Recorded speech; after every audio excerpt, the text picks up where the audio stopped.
Vera Selthan stood near the observation window of Horizon 7 and watched the humans below with a mixture of confusion and quiet disgust. Of them sat together on a bench in the recreation area. Their fingers intertwined as they laughed about something she could not hear. The female leaned her head against the male's shoulder and closed her eyes.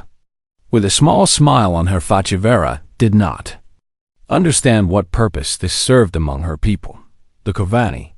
Bonding was simple and logical. Two individuals came together when their combined resources and genetics offered mutual survival advantages. They produced offspring if the calculations favored it. They remained together as long as the arrangement benefited both parties.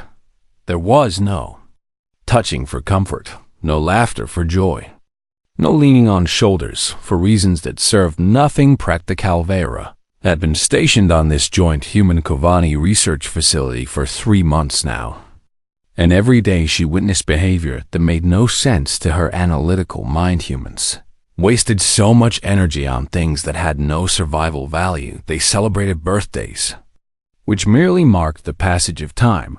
They gave gifts without expecting anything in return. They cried at fictional stories and laughed at jokes that solved no problems. Was inefficient, and Vera found it mildly offensive. She turned away from the window and walked toward the engineering section where she had been assigned to work on a joint project. Superior Torek Van had informed her that she would be partnering with a human engineer. For the next several weeks, Vera had accepted the assignment without complaint, because complaints were also inefficient. The engineering bay was warm and filled with the hum of machines and the soft beeping of diagnostic equipment. Vera spotted her assigned partner. Immediately, he sat alone at a workstation, his back to her, as he studied a holographic display of the station's power grid. His name was Nathan Cole. According to her briefing documents, she had read his file before coming here. Human male, 34 years old, skilled in systems engineering and environmental controls. There was one detail in his file that had caught her attention and refused to leave her mind. His wife had died 3 years ago in an accident on another station. Vera approached him and noticed that he wore a small metal ring on his left hand. She knew from her research that humans use these rings to signify bonded partnerships, but his partner was dead. The bond had ended. What purpose did the ring serve now? Nathan turned when he heard her footsteps and offered her a warm smile that seemed genuine. "You must be Vera," he said, standing to greet her. "I'm Nathan, and I'm looking forward to working with you." "That is correct," Vera replied, her voice flat and professional. "I have reviewed the project specifications and believe we can complete the work efficiently if we maintain focus." "Sounds good to me," Nathan said, and there was something gentle in his tone that Vera could not identify. "Would you like some coffee before we start, or do Kovani not drink coffee?" "I do not require stimulants," Vera said. "Fair enough," Nathan replied without any sign of offense. "Let me know if you change your mind." They worked together for several hours, and Vera had to admit that Nathan was competent, understood the systems well, and did not waste time with unnecessary conversation. But she kept glancing at that ring on his finger. Finally, when they paused to review their progress, she could not hold back the question any longer. "Why do you still wear that ring?" she asked. Nathan looked down at his hand, and something shifted in his expression. It was not anger or confusion. It was something softer, something that Vera had no word for in her language. "My wife gave it to me on our wedding day," he said quietly. "But she is dead," Vera said, not understanding why he would state something so obvious. "The bond has ended, and the ring serves no function now." Nathan was silent for a long moment, and Vera wondered if she had violated some human social protocol. "I wear it because I still love her," he said finally, his voice carrying a weight that Vera could not measure. "That is illogical," Vera replied. "She cannot benefit from your love, and you cannot benefit from hers. So the emotional attachment serves no survival purpose. Nathan looked at her with eyes that held no judgment. Only a deep and quiet sadness that seemed to fill the space between them. Love isn't about survival, he said. It's about meaning. Vera did not respond because she had no response to give. She did not understand what he meant. And she was not certain she wanted to understand. They returned to their work. But Vera found her concentration broken. She kept thinking about his words and the way his voice had changed when he spoke about his wife among the Corvani. The dead were processed and forgotten resources were redistributed. Records were updated, and life continued without pause. There was no reason to remember someone who could no longer contribute to survival. But Nathan remembered his wife every day. He wore her ring against his skin as a constant reminder of someone who was gone for. Vera told herself that this was weakness. Humans were emotional creatures who wasted their potential on feelings that served no purpose. Their attachment to the dead was a flaw in their species, a drain on their efficiency, and yet she could not stop thinking about the look in Nathan's eyes when he spoke about love. There had been something there that she had never seen in any Corvan. It was not weakness, it was something else entirely. Something that Vera could not name. That night, alone in her quarters, Vera accessed the station's cultural database and began reading about human concepts of love and attachment. She read about wedding ceremonies and funeral rituals. She read about parents who sacrificed everything for their children and partners who stayed together through illness and hardship. She read about grief and mourning and the human belief that love continued beyond death. None of it made sense to her logical mind, and yet she could not stop reading when she finally turned off the display and lay down to sleep. Vera told herself that she was merely studying an alien species to better understand her work partners, but somewhere deep inside her, in a place she did not know existed, a small question had taken root. What if the humans knew something that the Corvani had forgotten? She dismissed the thought as foolish and closed her eyes. But the question remained, and it followed her into her dreams. 3 weeks had passed since Vera began working with Nathan Cole, and she had started to notice things that confused her more with each passing day. It began with food. Every morning when they met in the engineering bay, Nathan would bring 2 containers from the cafeteria. One held his breakfast, and the other held food that matched Vera's dietary requirements. She had never asked him to do this. She had never mentioned what food she preferred or what her nutritional needs were. Somehow he had learned, and somehow he remembered every single day. You did not need to bring this, Vera said on the 4th day, looking at the container of prepared vegetables and protein supplements. I know, Nathan replied with a casual shrug, but I was already going to the cafeteria, so it was no trouble. That is not accurate, Vera said. The Corvani food station is on the opposite side of the cafeteria from the human section, and bringing my food required additional time and effort on your part. Nathan smiled at her, and there was warmth in his eyes that she still could not understand. I guess I just wanted to do something nice for you, he said. Vera stared at him in silence. Among the Corvani, nothing was given without expectation of return. Every gift was a transaction. Every favor was a debt to be repaid. But Nathan seemed to want nothing from her. He simply brought her food because he wanted to see her fed. It made no sense as the days continued. Vera began to notice other things about Nathan that did not fit into her understanding of efficient behavior. He stayed late to help a young human engineer named Kyle, who was struggling with his assignments. Nathan gained nothing from this. Kyle was not his responsibility, and helping him took time away from Nathan's own rest. But Nathan sat with the young man for hours, explaining concepts patiently and encouraging him when he made mistakes. Why do you help him? Vera asked one evening after Kyle had left. Because he needs help. Nathan said simply, as if this was the most obvious answer in the universe. But he is not your offspring or your bonded partner. Vera pressed. He offers you nothing in return for your time. Nathan leaned back in his chair and looked at her. With an expression she was learning to recognize as thoughtful, not everything has to be a transaction. Vera, he said, sometimes you help people just because you can, and because it's the right thing to do.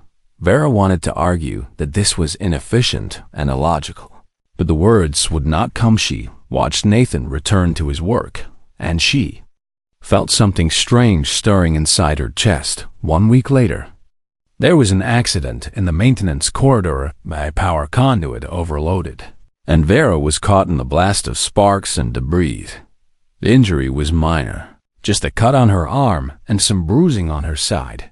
By Corvani standards, it required nothing more than basic medical treatment and a return to duty. But when Nathan saw her in the medical bay, his reaction was entirely different from what she expected. Rushed to her side with fear in his eyes and asked if she was hurt and what had happened and if she needed anything. Hands hovered near her as if he wanted to touch her, but was not sure if he was allowed. I am functional, Vera said, confused by his behavior. The injury is minor and will heal within days. That doesn't mean I can't be worried about you, Nathan said, and his voice was tight with emotion. Why would you worry? Vera asked. My injury does not affect your survival or your work performance. Nathan stared at her for a long moment, and something flickered across his face that looked almost like pain. Because I care about you, Vera, he said quietly. Not because of what you can do for me, but because you matter. The words hit her like a physical force. She had no response, no logical framework to process what he had said. Among the Corvani, individuals mattered only in relation to their function. A worker mattered because they produced. A leader mattered because they organized. No, one simply mattered for existing. But Nathan looked at her as if her existence alone was valuable, as if she was worthy of concern simply because she was alive that night. Vera could not sleep. She lay in her bed and stared at the ceiling while her mind raced through everything she knew about human behavior. She accessed more files from the cultural database. She read about friendship and compassion and unconditional love. She learned that humans often form deep attachments with no expectation of benefit. They call these attachments many names: friendship, love, family. These words existed in the Corvani language, but they meant something different for her people. Family was genetic obligation, love was survival strategy, friendship was professional alliance. But for humans, these words carried weight that Vera was only beginning to understand. She thought about Nathan bringing her food every morning. She thought about him helping Kyle for no reward. She thought about the fear in his eyes when he saw her injured. And she thought about the ring on his finger, the one he still wore for a woman who had been dead for 3 years. Vera pressed her hand against her chest, where that strange feeling had settled. It was warm and uncomfortable, and unlike anything she had experienced before. She did not know what to call it the next morning. When Nathan greeted her with his usual warm smile and handed her the container of Corvani-appropriate food, Vera found herself doing something unexpected. She smiled back. It was small and awkward and felt strange on her face, but Nathan's eyes lit up when he saw it, and that warm feeling in her chest grew stronger. Thank you, Vera said, and she meant it in a way she had never meant those words before. Nathan's smile widened, and for a brief moment, Vera understood why humans wasted so much energy on emotions. Some things, she realized, might be worth the inefficiency. She pushed the thought aside and focused on her work. But it stayed with her throughout the day, and when she caught herself glancing at Nathan more often than necessary, she told herself it was simply observation, just scientific curiosity about an alien species, nothing more. But deep inside, Vera knew that something was changing, and she was not certain she wanted it to stop. The alarms began screaming at exactly 1400 hours station time. Vera looked up from her workstation as red lights flashed across the engineering bay, and Commander Lisa Grant's voice echoed through the speakers. All personnel. We have a shuttle collision in Docking Bay 3. Emergency response teams report immediately. Nathan was already moving toward the door, and Vera followed without, thinking they arrived at the docking bay to find chaos and destruction, a Corvani transport. Shuttle had malfunctioned during approach and crashed into the docking structure. The hull was torn open like paper, and debris floated everywhere in the zero-gravity section. Medical teams rushed past them, pulling injured Corvani from the wreckage. Vera watched with the detached efficiency. Her species was known for accidents happened, and resources would be redistributed accordingly. The dead would be processed, and life would continue. But then she saw something that made her pause. A small Corvani child sat alone in the corner of the bay, wrapped in a thermal blanket and staring at nothing. Her eyes were empty in a way that Vera recognized as shock. A human medic knelt beside her, speaking softly, but the child did not respond. Vera accessed her communicator and pulled up the incident report. The child's name was Kalanish, was 7 years old. Both of her parents had been killed in the crash. Dorek Van approached Vera with a datapad in his hands and a blank expression on his face. You will process the orphan transfer documents, he said in their native language. The child will be sent to a state facility on the next transport. Understood, Vera replied automatically. This was standard Corvani protocol. Orphan children were sent to government institutions, where they would be raised as functional members of society. There was no reason for other adults to take responsibility for offspring that were not their own. Caring for another's child offered no genetic benefit and drained resources that could be used elsewhere. It was logical. It was efficient. It was the Corvani way. Vera began preparing the documents, but she found her eyes drifting back to Kellenith. Child had not moved from her spot in the corner. The human medic had given up trying to communicate with her and moved on to other patients. Calais was on. Vera told herself this was not her concern. The child would be processed and transported, and that would be the end of it. But then Nathan walked past her toward the corner where Kalani sat. Vera watched as he knelt down beside the small Corvani girl and spoke to her in soft tones. She could not hear what he said, but she saw Kalani's eyes slowly focus on his face. Nathan reached into his pocket and pulled out a small object. It was a piece of candy wrapped in colorful paper. He offered it to the child with a gentle smile. Kalani stared at him for a long moment, then slowly reached out and took the candy. She did not eat it, but she held it tightly in her small hands, as if it was something precious. Nathan sat down on the floor beside her, not touching her, just present. He stayed there for over an hour, while Vera completed the transfer documents. When her shift ended,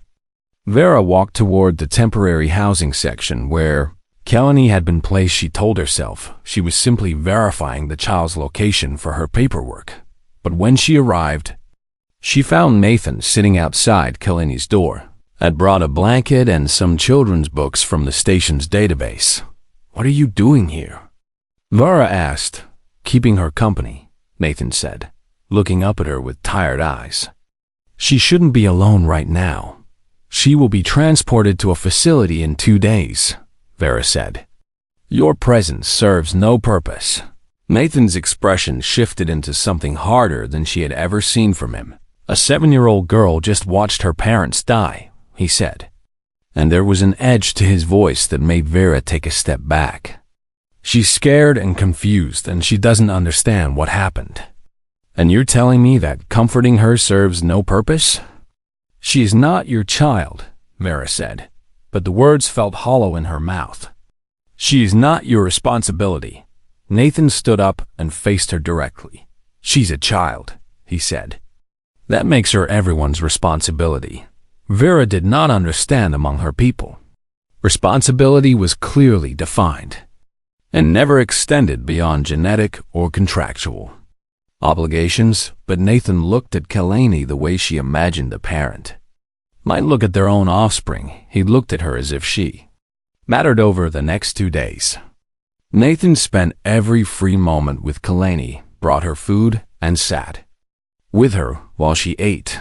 He read to her from human children's stories that he translated into simple words she could understand. He learned Corvani lullabies from the database and sang them to her in his terrible accent, and slowly, impossibly, Kalani began to respond. She started speaking to him in short sentences. She reached for his hand when she was frightened. She fell asleep with her head resting against his arm. Vera watched all of this with growing confusion that was quickly becoming something else, something that felt like shame. On the night before Kalani was scheduled for transport, Vera found Nathan in the observation lounge. He was alone, staring out at the stars with red-rimmed eyes.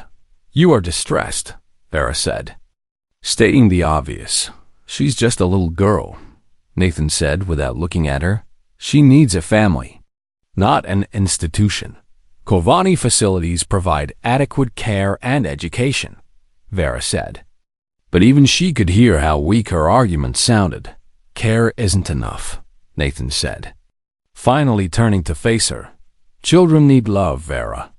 And they need to know that someone in the universe thinks they're special and worth protecting. Why does it matter to you?" Vera asked. "She is not your species, and she offers you nothing." Nathan's eyes glistened with tears that he did not try to hide. "Because every child deserves to be loved," he said. "Not because of what they can offer, but because of who they are." Vera felt something crack inside her chest. She thought about her own childhood in Corvani institutions. She thought about the efficiency and the logic, and the complete absence of warmth. She thought about growing up believing that her only value was in what she could produce, and for the first time in her life, Vera wondered if something essential had been stolen from her. She looked at Nathan with new eyes, and she finally began to understand what she had been missing. Kalani's transport was delayed by a week. Due to scheduling conflicts with the cargo vessels, Vera told herself she felt nothing about this news, but when she saw Nathan's face light up with relief, she noticed that her own chest felt somehow lighter during that week. Something changed between Vera and the small orphan girl. It started when Kalani reached for Vera's hand during a meal.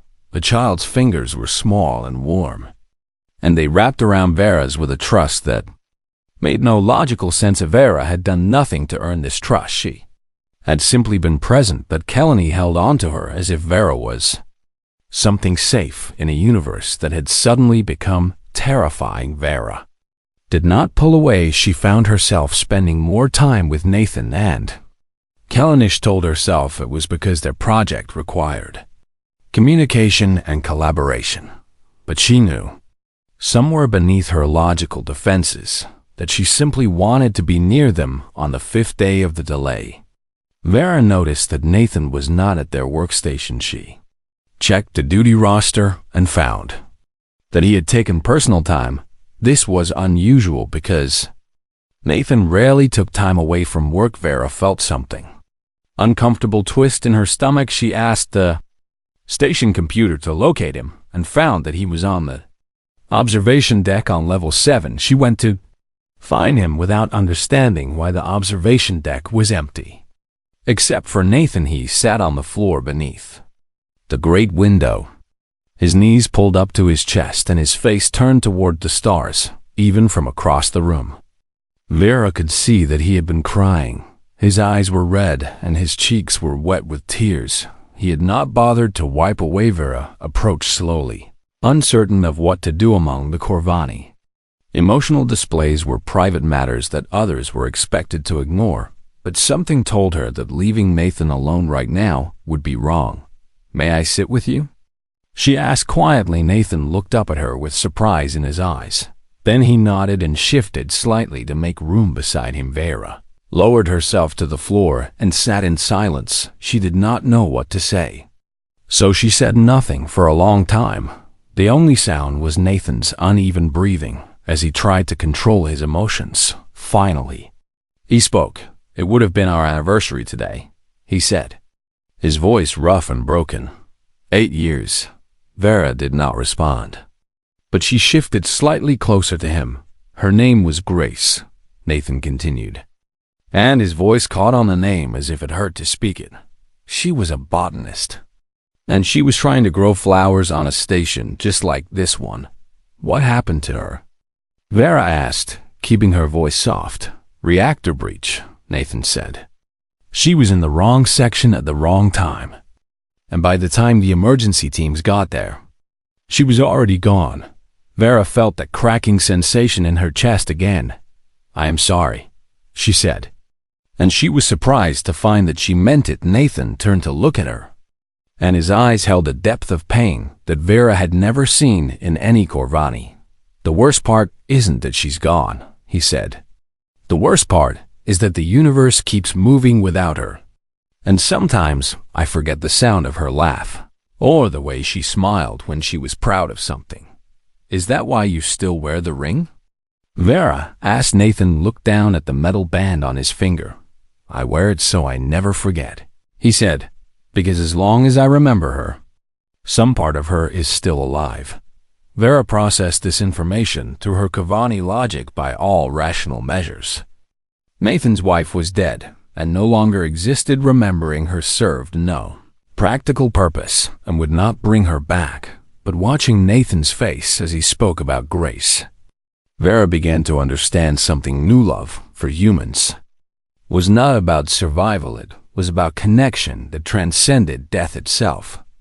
"Tell me about her," Vera said. Nathan looked at her with surprise. "You want to hear about Grace?" "Yes," Vera said. "I want to understand." Nathan was quiet for a moment, and then a small smile appeared on his face. It was a sad smile, but there was warmth in it. "She used to sing when she thought no one was listening," he said.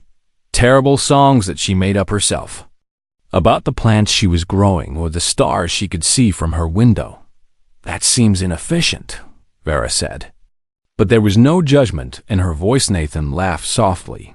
"It was completely inefficient," he agreed. "But it made me happy just to hear her, and she was so embarrassed when I caught her doing it." He talked for over an hour, sharing small memories that seemed insignificant on their own, but painted a picture of a life filled with joy and meaning. Vera listened to every word she learned about birthday surprises and quiet dinners and arguments that ended in laughter. She learned about dreams they had shared and plans they had made for a future that would never come. And she learned that grief was not weakness.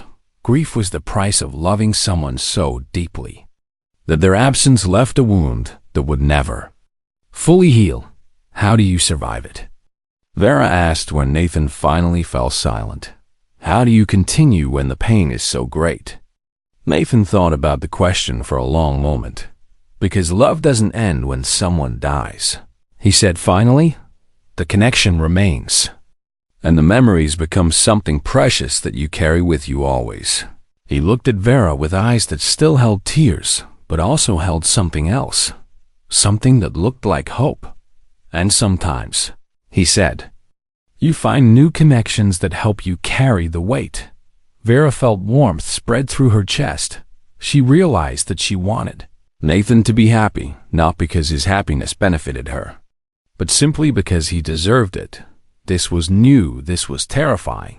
This was something that had no place in Corvani logic, but sitting beside Nathan on the cold floor of the observation deck, watching the stars spin slowly past the window, Vera found that she did not care about logic anymore. She reached out and placed her hand over his. Nathan's fingers curled around hers without hesitation, and, for the first time in her life, Vera understood what it meant to care about another being for no reason other than that they existed. She understood why humans called it love.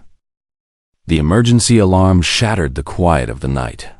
Cycle with a sound that Vera had learned to dread. Reds flashed through the corridors as Commander Grant's voice echoed through every speaker on the station.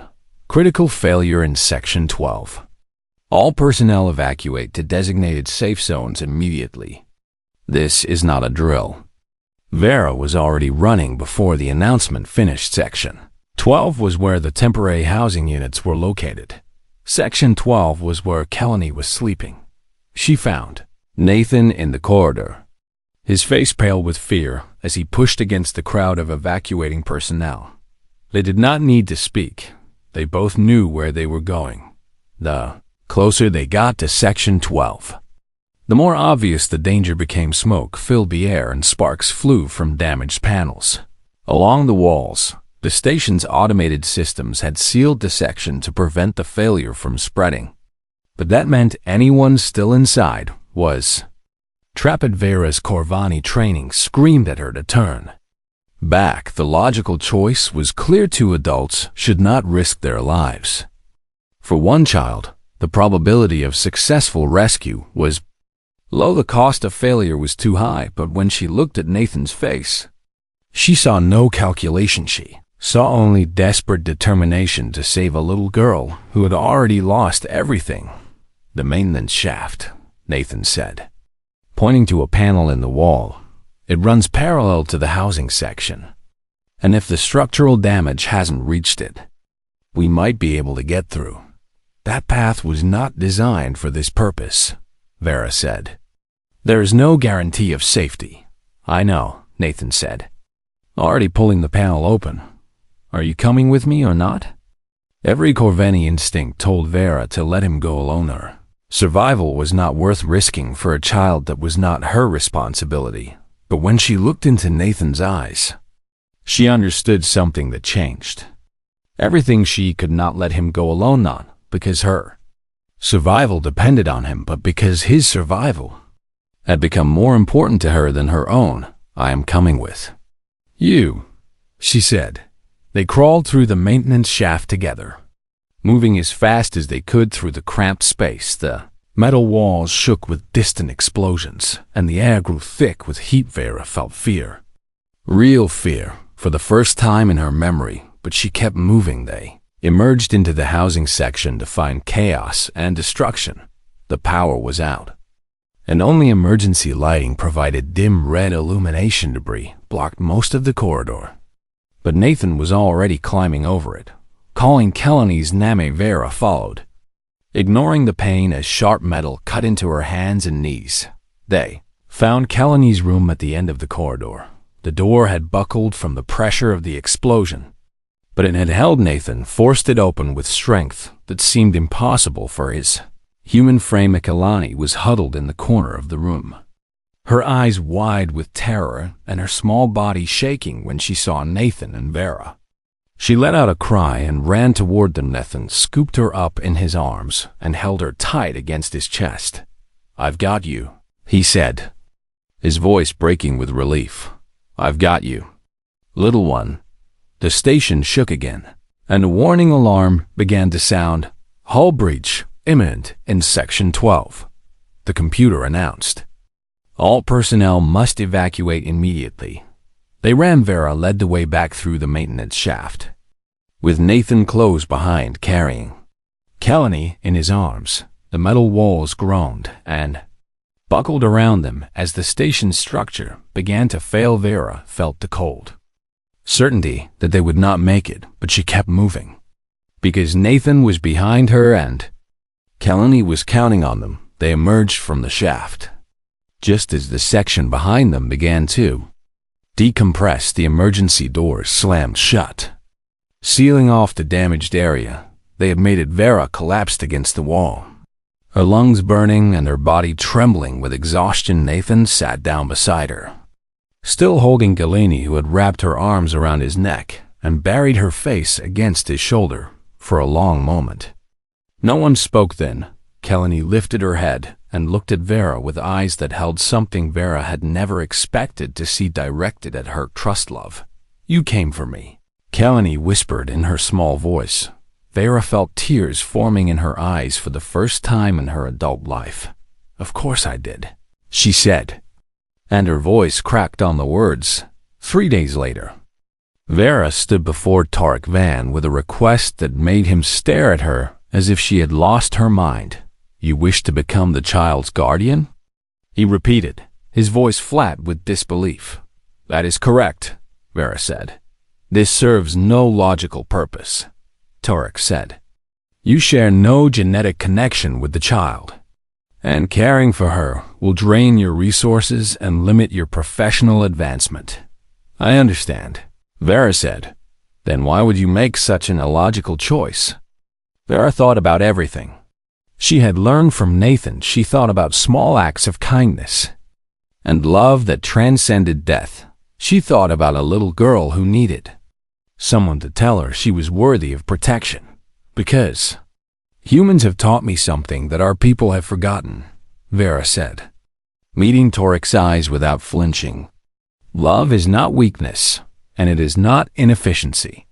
And it is the reason that survival matters at all." Tarek stared at her for a long moment. Then he shook his head and authorized her request without another word.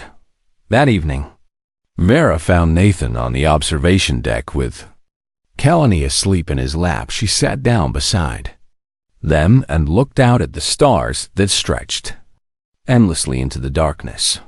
"Thank you," she said quietly. Nathan looked at her with confusion. "For what?"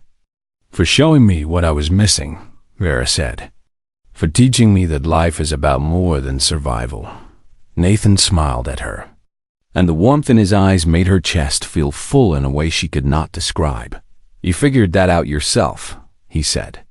"I just helped you see what was already there." Vera looked down at Kalini's sleeping face. Peaceful and trusting, she reached out and took Nathan's hand in hers. "I understand now," she said. "Love is not about what you gain from another person." "Then what is it about?"